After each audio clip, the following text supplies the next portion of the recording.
ಸ್ನೇಹಿತರೆ ಎಲ್ರಿಗೂ ನಮಸ್ಕಾರ. ಟಿ.ಎಂ ಲರ್ನಿಂಗ್ ಸೆಂಟರ್ ಯೂಟ್ಯೂಬ್ ಚಾನಲ್ಗೆ ನಿಮ್ಮೆಲ್ಲರಿಗೂ ಸ್ವಾಗತವನ್ನು ಕೋರ್ತಾ, ಸಾಕಷ್ಟು ಜನ ಶಿಕ್ಷಕರ ನೇಮಕಾತಿ ಪರೀಕ್ಷೆಗಾಗಿ ತಯಾರಿ ನಡೆಸ್ತಾ ಇರ್ತೀರಿ ಹಾಗೂ ವಿದ್ಯಾರ್ಥಿಗಳು ತಮ್ಮ ಮಾರ್ಕ್ಸ್ಗಾಗಿ ಅಂದ್ರೆ ಹೆಚ್ಚೆಚ್ಚು ಅಂಕಗಳನ್ನು ತೆಗೆದುಕೊಳ್ಳಿಕ್ಕೆ ಪ್ರಯತ್ನವನ್ನ ಮಾಡ್ತಾ ಇರ್ತೀರಿ.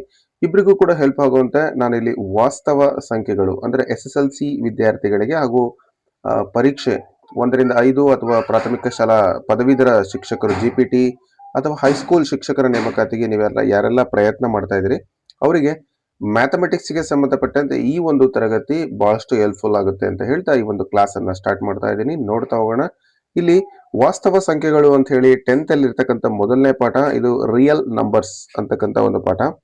ಈ ಪಾಠದಲ್ಲಿ ಮೇಲೆ ಬಂದಿರತಕ್ಕಂತಹ ಪ್ರಮುಖವಾದ ಪ್ರಶ್ನೆಗಳು ಪಾಠ ಆಧಾರಿತ ಮೌಲ್ಯಾಂಕನ ಸಾಮಗ್ರಿ ಅಂದ್ರೆ LBA ಕ್ವಶನ್ಸ್ ಗಳನ್ನ ನಾನಿಲ್ಲಿ ಡಿಸ್ಕಷನ್ ಮಾಡ್ತಾ ಇದ್ದೀನಿ.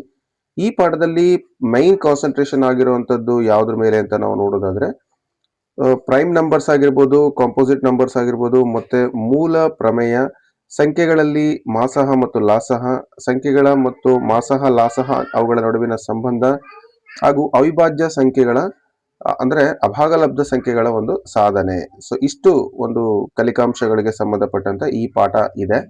ಅದಕ್ಕೆ ನಾನಿಲ್ಲಿ ಕ್ವಶನ್ ಆನ್ಸರ್ಸ್ ಗಳನ್ನ ಡಿಸ್ಕಷನ್ ಮಾಡ್ತಾ ಇದ್ದೀನಿ. ಒಂದೊಂದಾಗಿ ನೋಡ್ತಾ ಹೋಗೋಣ ಸ್ನೇಹಿತರೆ. ಮೊದಲನೇ ಪ್ರಶ್ನೆ ಈ ರೀತಿ ಇದೆ. ಏನಪ್ಪಾ ಅಂತ ಹೇಳಿದ್ರೆ, ಇರ್ಯಾಷನಲ್ ನಂಬರ್ ಅಂದ್ರೆ ಈ ಸಂಖ್ಯೆ. ಸ್ನೇಹಿತರೆ, ಪ್ರಶ್ನೆಗಳಲ್ಲಿ ಮೊದಲನೇ ಪ್ರಶ್ನೆ ಈ ರೀತಿ ಇದೆ. √2 ಇದು ಈ ಸಂಖ್ಯೆಯು, ಈ √2 ಅಂತಕ್ಕಂಥ ಸಂಖ್ಯೆಯನ್ನ ನಾವು ಅಭಾಗಲಬ್ಧ ಸಂಖ್ಯೆ ಅಂತ ಕರಿತೀವಿ. ಏನಂತ ಕರಿತೀವಿ? ಅಭಾಗಲಬ್ಧ ಸಂಖ್ಯೆ. ಯಾಕೆಂದ್ರೆ ಅದನ್ನ P/Q ರೂಪದಲ್ಲಿ ನಾವು ಬರೀಲಿಕ್ಕೆ ಆಗಲ್ಲ. ಅದೇ ರೀತಿ ಮತ್ತೊಂದು ಪ್ರಶ್ನೆಯನ್ನ ಕೊಟ್ಟಿದ್ದಾರೆ. 5 - √3 ಇದು ಅಂತ ಕೇಳಿದರೆ ಅಲ್ಲಿ 5 ಓಕೆ, ಬಟ್ √3 ಅಂತಕ್ಕಂಥದ್ದು ಅಭಾಗಲಬ್ಧ ಸಂಖ್ಯೆ. ಹಾಗಾಗಿ ಇದು ಕೂಡ ಒಂದು ಅಭಾಗಲಬ್ಧ ಸಂಖ್ಯೆ ಆಗಿರುತ್ತೆ. ಇನ್ನ ಈ ಕೆಳಗಿನವುಗಳಲ್ಲಿ ಭಾಗಲಬ್ಧ ಸಂಖ್ಯೆ ಯಾವುದು ಅಂತ, ಈ ರೂಟ್ ಇರ್ತಕ್ಕಂಥವು ಎಲ್ಲವೂ ಅಭಾಗಲಬ್ಧ ಸಂಖ್ಯೆಗಳು. ಇನ್ನು ಪೈ ಕೂಡ ಒಂದು ಅಭಾಗಲಬ್ಧ ಸಂಖ್ಯೆ, ಆದ್ರೆ 5 ಅಂತಕ್ಕಂಥದ್ದು ಒಂದು ಭಾಗಲಬ್ಧ ಸಂಖ್ಯೆ ಆಗಿರುತ್ತೆ. ಸೊ ನೀವು ಅದನ್ನ ಅರ್ಥ ಮಾಡ್ಕೊಂಡ್ರೆ ಕ್ಲಿಯರ್ ಆಗಿ ಬರಿಬಹುದು. ಸರಿ, ಈ ಕೆಲವೊಂದು ಸಣ್ಣ ಸಣ್ಣ ಪ್ರಶ್ನೆಗಳೇ ನಮಗೆ ಪರೀಕ್ಷೆಯಲ್ಲಿ ಕೈ ಕೊಡ್ತವೆ. ಹಾಗಾಗಿ ಬಹಳಷ್ಟು ಕೇರ್ಫುಲ್ ಆಗಿ ನಾವು ಪರೀಕ್ಷೆಯಲ್ಲಿ ಬರೀಬೇಕಾಗುತ್ತೆ. ಇನ್ನು 4ನೇ ಪ್ರಶ್ನೆ ನೋಡೋಣ. ಕೆಳಗಿನವುಗಳಲ್ಲಿ ಯಾವುದು ಅಭಾಗಲಬ್ಧ ಸಂಖ್ಯೆ ಅಲ್ಲ? ಮತ್ತೊಂದು ಪ್ರಶ್ನೆ ಕೊಟ್ಟಿದ್ದಾರೆ. √9 ಅಂತಕ್ಕಂಥದ್ದು. √9 ಅದನ್ನ ನಾವು ಬಿಡಿಸಿದ್ರೆ 3√2 ಆ ರೂಟ್ಗೂ ಸ್ಕ್ವೇರ್ಗೂ ಕ್ಯಾನ್ಸಲ್ ಆಗುತ್ತೆ. ಸೊ ಹಾಗಾಗಿ ಅದು ಅಭಾಗಲಬ್ಧ ಸಂಖ್ಯೆ ಅಲ್ಲ. ಇನ್ನ 5ನೇ ಪ್ರಶ್ನೆ, ಇವುಗಳಲ್ಲಿ ಭಾಗಲಬ್ಧ ಸಂಖ್ಯೆ. ಸೊ ಮತ್ತೆ ಅದೇ ತರದ ಪ್ರಶ್ನೆ ಬಂದಿದೆ. ಇವುಗಳಲ್ಲಿ ಭಾಗಲಬ್ಧ ಸಂಖ್ಯೆ ಇವೆಲ್ಲವೂ ಕೂಡ ಅಭಾಗಲಬ್ಧ, ಇದು ಅಭಾಗಲಬ್ಧ, ಇದು ಕೂಡ ಅಭಾಗಲಬ್ಧ, ಆದ್ರೆ ಇದು ಭಾಗಲಬ್ಧ ಸಂಖ್ಯೆ. ಯಾಕೆಂದ್ರೆ √2 ಅಂತ ನಾವು ಬರೆದ್ರೆ ರೂಟ್ ಮತ್ತೆ ಸ್ಕ್ವೇರ್ 2 ಕ್ಯಾನ್ಸಲ್ ಆಗಿ 2 ಬರುತ್ತೆ. ಹಾಗಾಗಿ ಅದು ಭಾಗಲಬ್ಧ ಸಂಖ್ಯೆ. ಪೈ ಒಂದು ಅಭಾಗಲಬ್ಧ ಸಂಖ್ಯೆ. ನಾನು ಆಲ್ರೆಡಿ ಇಲ್ಲಿ ನಿಮ್ಗೆ ಅದನ್ನ ಹೇಳಿದೆ. ಇನ್ನ 7ನೇ ಪ್ರಶ್ನೆ ಇಲ್ಲಿ ನೋಡಬಹುದು. ಈ ಪ್ರಶ್ನೆ ಇದು 1 ಅಂತ ಕೊಟ್ಟಿದ್ದಾರೆ. ಅಲ್ಲಿ ನೀವು ಏನ್ ಮಾಡ್ಬೋದು ಅಂದ್ರೆ 13 ನೀವು ಕಾಮನ್ ತಗೊಂಡ್ರೆ ಸೊ ಏನ್ ಉಳಿಯುತ್ತೆ? 7 × 11 + 1 ಅಂತ ಆಗುತ್ತೆ. 11 7 77 + 1 ಇಲ್ಲಿ 13 ಆಗೇ ಇರುತ್ತೆ. ಅಂದ್ರೆ 78 × 13 ಅಂತ ಆಗುತ್ತೆ. ಹೌದಲ್ವಾ? ಸೊ ಅಲ್ಲಿ ನಮಗೆ ಏನ್ ಕೇಳಿದ್ದಾರೆ ಅವರು? ಇದು ಒಂದು ಎಂಥ ಸಂಖ್ಯೆ ಅಂತ. ಸೊ 78 ಇಲ್ಲಿ ಗುಣಾಕಾರ 13 ಅಂತ ಇರೋದ್ರಿಂದ ಅದು ಒಂದು ಸಂಯುಕ್ತ ಸಂಖ್ಯೆ ಆಗುತ್ತೆ. ಎಂಥ ಸಂಖ್ಯೆ ಆಗುತ್ತೆ? ಸಂಯುಕ್ತ ಸಂಖ್ಯೆ ಆಗುತ್ತೆ. ನೆಕ್ಸ್ಟ್ 91ರ ಅವಿಭಾಜ್ಯ ಅಪವರ್ತಿಸುವಿಕೆ. 91ನ ನಾವು ಅವಿಭಾಜ್ಯ ಅಪವರ್ತನಗಳನ್ನಾಗಿ ಬರೆದಾಗ 13 ಮತ್ತೆ 7, 13 7 91. ಹಾಗಾಗಿ ಅದಕ್ಕೆ ಸರಿಯಾದ ಉತ್ತರ ಆಪ್ಷನ್ ಬಿ ಆಗುತ್ತೆ. ನೆಕ್ಸ್ಟ್ 9ನೇ ಪ್ರಶ್ನೆ ನೀವು ನೋಡ್ಬೋದು. 1 ಮತ್ತು 10ರ ನಡುವಿನ ಅವಿಭಾಜ್ಯ ಸಂಖ್ಯೆಗಳು ಎಷ್ಟು ಅಂತ ಕೇಳಿದ್ದಾರೆ. ಸೊ ಎಷ್ಟು ಬರ್ತವೆ? 1ರಿಂದ 10ರವರೆಗಿನ ಅವಿಭಾಜ್ಯ ಸಂಖ್ಯೆಗಳು ಯಾವ್ಯಾವ ಬರ್ತಾವೆ ನೋಡಿ. 2, ಓಕೆ, ಮೊದಲನೇದು 2 ಬರುತ್ತೆ, 3, 4 ಬರಲ್ಲ, 5, 6 ಬರಲ್ಲ, 7, ಇನ್ನ 8 ಬರೋದಿಲ್ಲ, 9 ಕೂಡ ಬರೋದಿಲ್ಲ, 10 ಕೂಡ ಬರೋದಿಲ್ಲ. ಅಂದ್ರೆ ಇವು 4 ಸಂಖ್ಯೆಗಳು ಬರ್ತವೆ. ಹಾಗಾಗಿ ಆಪ್ಷನ್ ಸಿ ನಲ್ಲಿ ಆ ಉತ್ತರ ಇದೆ. ಅಂದ್ರೆ 1ರಿಂದ 10ರವರೆಗಿನ ಪ್ರೈಮ್ ನಂಬರ್ಸ್ ಎಷ್ಟು ಅಂದ್ರೆ 4. ಯಾವುದೇ ಸಂಯುಕ್ತ ಸಂಖ್ಯೆಯನ್ನ ಈ ಸಂಖ್ಯೆಗಳ ಗುಣಲಬ್ಧಗಳನ್ನಾಗಿ ವ್ಯಕ್ತಪಡಿಸಬಹುದು. ಸೊ ಸಂಯುಕ್ತ ಸಂಖ್ಯೆಗಳನ್ನ ಯಾವ ಸಂಖ್ಯೆಗಳ ಗುಣಲಬ್ಧಗಳನ್ನಾಗಿ ವ್ಯಕ್ತಪಡಿಸಬಹುದು ಅಂದ್ರೆ ಪ್ರೈಮ್ ನಂಬರ್ಸ್ ಅಥವಾ ಅವಿಭಾಜ್ಯ ಸಂಖ್ಯೆಗಳ ಒಂದು ಗುಣಲಬ್ಧಗಳನ್ನಾಗಿ ನಾವು ಬರಿಬಹುದು. ಇಲ್ಲೆಲ್ಲ ಬರೆದಿದ್ದಾರೆ, ನೀವು ಬರಿತೀವಿ ಮುಂದೆ ಅದನ್ನ ನೋಡ್ಬೋದು. ಇದನ್ನ ನೆನ್ಪಿಟ್ಕೊಳ್ಳಿ.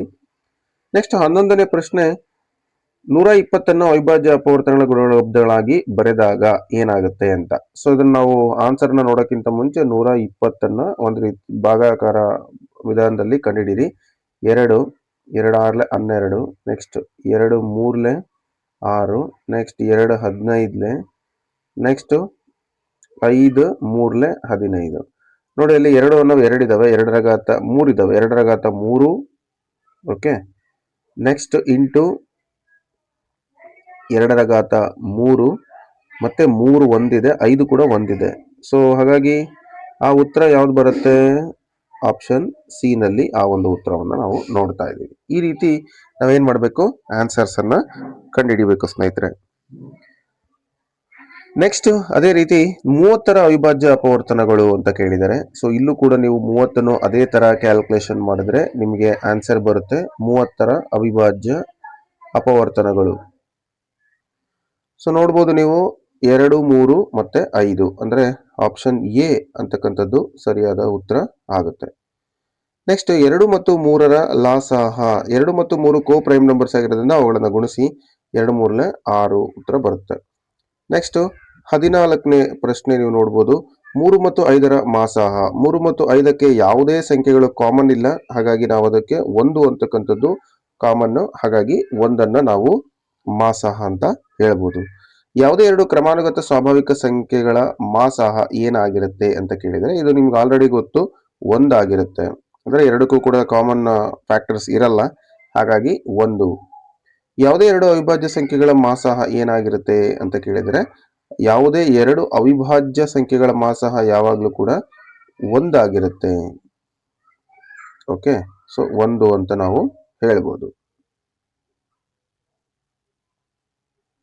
ಅದೇ ರೀತಿ ಮುಂದಿನ ಪ್ರಶ್ನೆ, ಎ ಮತ್ತು ಬಿಗಳು ಎರಡೂ ಸಹ ಅವಿಭಾಜ್ಯ ಸಂಖ್ಯೆಗಳಾದಾಗ ಅವುಗಳ ಮಾಸಾಹ ಏನಾಗಿರುತ್ತೆ ಅಂದ್ರೆ ಅವಿಭಾಜ್ಯ ಸಂಖ್ಯೆಗಳನ್ನು ನಾವು ಗುಣಿಸ್ತೀವಲ್ವ, ಸೊ ಎ ಇಂಟು ಬಿ ಆಗಿರುತ್ತೆ. ಓಕೆ, ಇಷ್ಟೇ, ತುಂಬಾ ಸುಲಭವಾಗಿ ನೀವು ಆನ್ಸರ್ ಅನ್ನ ಮಾಡಬಹುದು. ಬಹಳ ಈಸಿಯಾಗಿ ಕಂಟೆಂಟ್ ಅರ್ಥ ಆಗಿದ್ರೆ ನಿಮಗೆ ಈ ಕ್ವಶನ್ಸ್ ಈಸಿಯಾಗಿ ತಿಳ್ಕೊಳ್ಬಹುದು. ನೆಕ್ಸ್ಟ್ ಅತಿ ಚಿಕ್ಕ ಸಂಯುಕ್ತ ಸಂಖ್ಯೆ ಹಾಗೂ ಅತಿ ಚಿಕ್ಕ ಅವಿಭಾಜ್ಯ ಸಂಖ್ಯೆಯ ಮಾಸಾಹ ಅಂತ ಕೇಳಿದ್ದಾರೆ. ಅತಿ ಚಿಕ್ಕ ಸಂಯುಕ್ತ ಸಂಖ್ಯೆ ಯಾವುದು? ಮೊದಲು ಅದನ್ನ ನೀವು ಬರ್ಕೋಬೇಕು. ಅತಿ ಚಿಕ್ಕ ಸಂಯುಕ್ತ ಸಂಖ್ಯೆ ಯಾವುದಪ್ಪ ಅಂತಂದ್ರೆ 4. ಓಕೆ, ನೆಕ್ಸ್ಟ್ ಅತಿ ಚಿಕ್ಕ ಅವಿಭಾಜ್ಯ ಸಂಖ್ಯೆ ಯಾವುದು? 2. ಇವೆರಡರ ಮಾಸಾಹ ಕೇಳಿದ್ದಾರೆ. ಇವುಗಳನ್ನ ನೀವೇನ್ ಮಾಡ್ಬೋದು? ಮಾಸಾಹ ಮಾಡಿ 2 2 4 ಉತ್ತರ ಹೋಯ್ತು. ಅಂದ್ರೆ ನಿಮಗೆ 2 ಅಷ್ಟೇ ಉಳಿಯುತ್ತೆ. ಸೊ 2 ಅಂತಕ್ಕಂಥದ್ದು ಸರಿಯಾದ ಉತ್ತರ ಆಪ್ಷನ್ ಬಿ ನಲ್ಲಿ, ಅದನ್ನು ನಾವು ನೋಡ್ತಾ ಇದ್ದೀವಿ. ಓಕೆ, ನೆಕ್ಸ್ಟ್ ಅದೇ ರೀತಿ ಮುಂದಿನ ಪ್ರಶ್ನೆ, ಯಾವುದೇ ಎರಡು ಧನಾತ್ಮಕ ಪೂರ್ಣಾಂಕಗಳಾದ ಎ ಮತ್ತು ಬಿ ಗಳಿಗೆ ಮಾಸಾಹ ಇಂಟು ಲಾಸಾಹ ಇದಕ್ಕೆ ಸಮನಾದದ್ದು ಯಾವುದು? ಅವುಗಳ ಮಾಸಾಹ ಮತ್ತು ಲಾಸಾಹಕ್ಕೆ ಸಮನಾಗಿರ್ತಕ್ಕಂಥದ್ದು ಅವುಗಳ ಗುಣಲಬ್ಧ.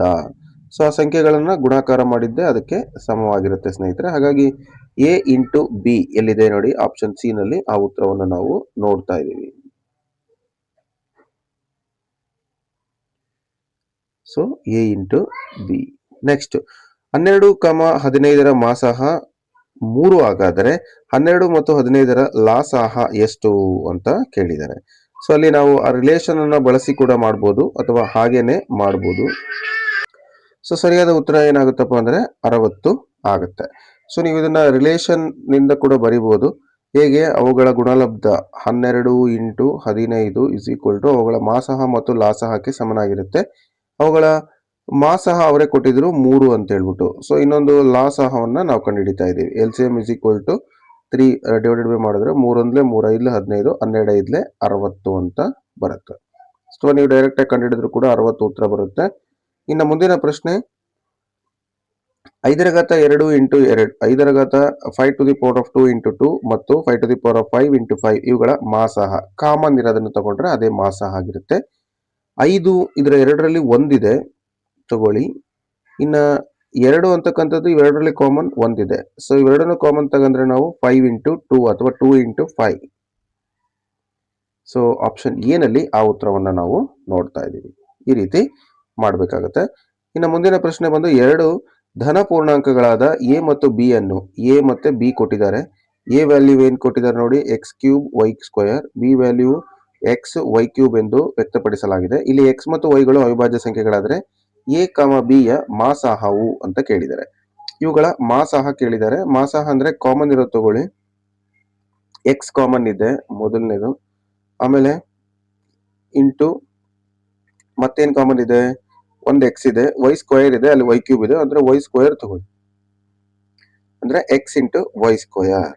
ಆಪ್ಷನ್ ಬಿ ನಲ್ಲಿ ಈ ಒಂದು ಉತ್ತರವನ್ನ ನಾವು ನೋಡ್ತಾ ಇದ್ದೀವಿ. ಸೊ ಹೀಗೆ ಆನ್ಸರ್ ಅನ್ನ ಮಾಡಬೇಕಾಗುತ್ತೆ. ಇನ್ನು ಮುಂದಿನ ಪ್ರಶ್ನೆ, ಎ ಮತ್ತು 18ರ ಲಾಸಾಹವು 36 ಹಾಗೂ ಎ ಮತ್ತು 18ರ ಮಾಸಾಹವು 2 ಆದರೆ ಏನ ಬೆಲೆ ಅಂತ ಕೇಳಿದ್ದಾರೆ. ಇಲ್ಲಿ ನೋಡಿ, ಎ ಮತ್ತು 18ರ ಲಾಸಾಹ ಕೊಟ್ಟಿದ್ದಾರೆ, ಮಾಸಾಹ ಕೊಟ್ಟಿದ್ದಾರೆ. ಅದಕ್ಕೆ ನಾವೇನ್ ಮಾಡಬೇಕು, ಏನ ಬೆಲೆಯನ್ನ ಕಂಡುಹಿಡಿಬೇಕು. ಓಕೆ, ಮೊದಲು ಮಾಸಾಹ ತಗೊಳ್ಳಿ. ಮಾಸಾಹ ಎಷ್ಟು ಕೊಟ್ಟಿದ್ದಾರೆ, 2. ಲಾಸಾಹ ಎಷ್ಟು ಕೊಟ್ಟಿದ್ದಾರೆ, 18 ಇಸ್ ಈಕ್ವಲ್ ಟು ಒಂದು ಸಂಖ್ಯೆ 18, ಇನ್ನೊಂದು ಸಂಖ್ಯೆ ಏನಾಗಿದೆ ಎ ಅಂತ ಕೊಟ್ಟಿದ್ದಾರೆ. ಹಾಗಾಗಿ ನಾವು A is equal two divided by ಇದನ್ನ 18 ಮಾಡಿ, 18 ಕ್ಯಾನ್ಸಲ್ ಆದ್ರೆ ಉಳಿದಿದ್ದು 2. ಸೊ ಆಯ್ಕೆ 2 ಅದಕ್ಕೆ ಸರಿಯಾದ ಉತ್ತರ ಆಗುತ್ತೆ.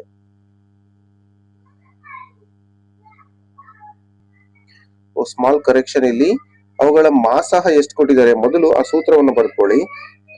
H C F into L C M is equal to ಏನಾಗಿರುತ್ತೆ, ಆ ಎರಡು ಸಂಖ್ಯೆಗಳ ಗುಣಲಬ್ಧ ಎ ಇಂಟು 18 ಆಗಿರುತ್ತೆ ಅಲ್ವಾ. ಸೊ ಎರಡು ಸಂಖ್ಯೆಗಳ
ಶಿಕ್ಷಕರ ನೇಮಕಾತಿಗೆ ಪ್ರಯತ್ನ ಮಾಡ್ತಾ ಇದ್ದೀರಿ ಅಂದರೆ ರಿಟರ್ನ್ ಬರಿಬೇಕಾಗುತ್ತೆ, ಅಂದರೆ ವಿವರಣಾತ್ಮಕ ಉತ್ತರಗಳನ್ನು ಬರಿಬೇಕಾಗುತ್ತೆ. ಆ ವಿವರಣಾತ್ಮಕ ಉತ್ತರಗಳನ್ನು ಇಲ್ಲಿ ನಾವು ನೋಡ್ತಾ ಹೋಗೋಣ.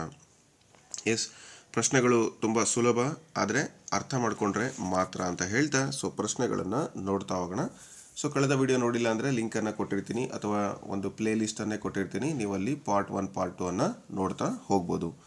ತುಂಬ ಜನ ಏನು ಮಾಡ್ತಾರೆ ಅಂದರೆ ಪರೀಕ್ಷೆಗೆ ಸಿದ್ಧತೆ ಆಗಬೇಕಾದ್ರೆ ಅವರು ಎಷ್ಟು ಮಟ್ಟಿಗೆ ಸಿದ್ಧತೆಯನ್ನು ಮಾಡ್ಕೊಂಡಿದ್ದಾರೆ ಅನ್ನೋದನ್ನು ಚೆಕ್ ಮಾಡೋದೇ ಇಲ್ಲ. ಪರೀಕ್ಷೆಯಲ್ಲಿ ಹೋಗಿ ಒಮ್ಮೆ ಅವರು ಏನು ಮಾಡ್ತಾರೆ, ಅವಸರಕ್ಕೆ ಬಿದ್ದು ಉತ್ತರಗಳನ್ನು ತಪ್ಪು ಮಾಡ್ತಾರೆ. ಹಾಗಾಗಿ ಈ ಥರ ಒಂದು LBA ಅಂದರೆ ಪ್ರಶ್ನಾಕೋಟಿಗಳನ್ನು ನಾನಿಲ್ಲಿ ಬಿಡಿಸ್ತಾ ಇದ್ದೀನಿ.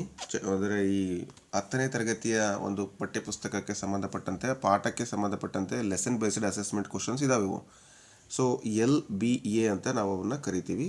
ಆ ಒಂದು ಕ್ವಶನ್ಸ್ಗಳು ಭಾಳಷ್ಟು ಯೂಸ್ಫುಲ್ ಆಗಿದ್ದಾವೆ. ಇದರಲ್ಲಿ ಯಾವ ಥರ ಸುಲಭವಾದ ಪ್ರಶ್ನೆಗಳು, ಕಠಿಣ ಪ್ರಶ್ನೆಗಳು ನೀವು ನೋಡ್ಬೋದು. ಇವೆಲ್ಲವೂ ಕೂಡ ನಿಮ್ಮ ಕಾನ್ಫಿಡೆನ್ಸ್ ಲೆವೆಲನ್ನು ಹೆಚ್ಚಿಸ್ತವೆ ಅಂತ ಹೇಳ್ತಾ let us continue the class.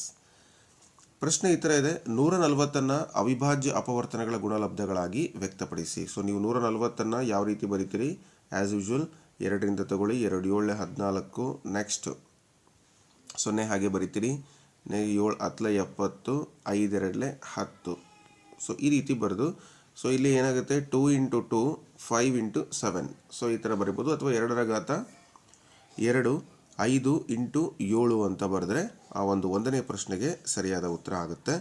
ಇನ್ನು 2ನೇ ಪ್ರಶ್ನೆ, ಅಂಕಗಣಿತದ ಮೂಲ ಪ್ರಮೇಯವನ್ನು ನಿರೂಪಿಸಿ ಅಂತ ಕೊಟ್ಟಿದ್ದಾರೆ. ಅಂಕಗಣಿತದ ಮೂಲ ಪ್ರಮೇಯ ಏನು ಹೇಳುತ್ತೆ? ಸ್ನೇಹಿತರೆ, ಆಗಲೇ ನಾನು ಹೇಳಿದಂಗೆ 1ನೇ ಪ್ರಶ್ನೆಗೆ ಅಂದರೆ 29ನೇ ಪ್ರಶ್ನೆಗೆ ಉತ್ತರ ಈ ರೀತಿ ಬರುತ್ತೆ. 140 2 × 2 × 5 × 7 ಇಸ್ ಈಕ್ವಲ್ ಟು 2 ಘಾತ 2 × 5 × 7 ಅಂತ ಬರಿಬೋದು. ಅದೇ ರೀತಿ ಅಂಕಗಣಿತದ ಮೂಲ ಪ್ರಮೇಯ ಅಂದರೆ ಏನು ಅಂತ ಕೇಳಿದ್ರಲ್ವಾ? ಅದಕ್ಕೆ ಉತ್ತರ ಇಲ್ಲಿದೆ, ನೀವು ನಿಮ್ಮ ಸ್ಕ್ರೀನ್ ಮೇಲೆ ನೋಡ್ಬೋದು. ಅಂಕಗಣಿತದ ಮೂಲ ಪ್ರಮೇಯ ಬಂದು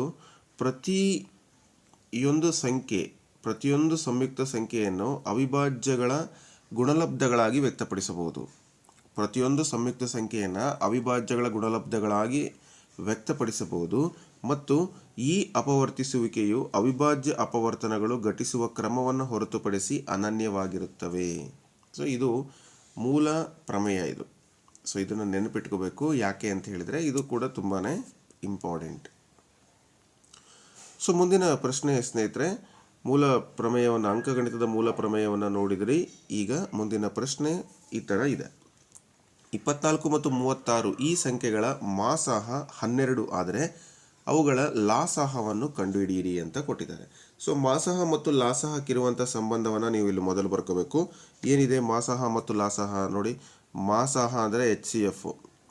HCF × LCM is equal to ಆ ಸಂಖ್ಯೆಗಳ ಗುಣಲಬ್ಧ A × B ಆಗುತ್ತೆ.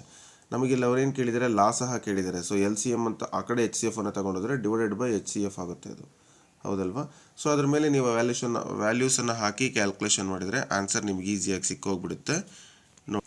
ನಾನು ಆಗಲೇ ಹೇಳ್ದಂಗೆ ರಿಲೇಷನ್ HCF ಮತ್ತು LCMಗೂ ಸಂಖ್ಯೆಗಳಿಗಿರುವಂಥ ಸಂಬಂಧ ಬಂದು H × L is equal to A × B ಅಂತ ಬರೆದಿದ್ದೀವಿ. ಅದರ ನೆಕ್ಸ್ಟ್ ಬಂದು ಅದರ ನೆಕ್ಸ್ಟ್ ಸ್ಟೆಪ್ ಬಂದು ನಮಗೆ ಏನು ಬೇಕಾಗಿದೆ ಅಂತ ಹೇಳಿದರೆ L ಇಸ್ ಈಕ್ವಲ್ ಟು ಬೇಕಾಗಿದೆ. L ಇಸ್ ಈಕ್ವಲ್ ಟು ಏನಾಗುತ್ತೆ ಅಲ್ಲಿ ನೀವು ನೋಡ್ಬೋದು. L is equal to A × B / H ಆಗುತ್ತೆ.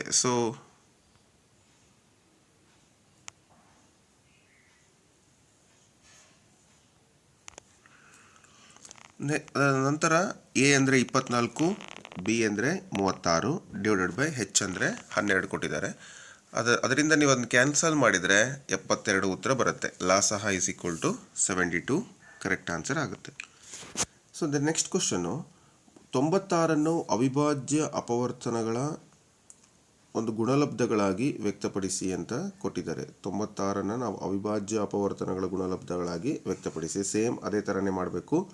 ಅದೇ ರೀತಿ 156 ಕೂಡ ಅವಿಭಾಜ್ಯ ಅಪವರ್ತನಗಳ ಒಂದು ಗುಣಲಬ್ಧಗಳನ್ನಾಗಿ ವ್ಯಕ್ತಪಡಿಸಬೇಕು. ಇದನ್ನ ಏನು ಮಾಡಬೇಕು? ಪ್ರೈಮ್ ಫ್ಯಾಕ್ಟರೈಸೇಷನ್ ಮಾಡಬೇಕು. 96 ಅಂತ ಬರ್ಕೊಂಡು ನೀವೇನು ಮಾಡ್ತೀರಾ?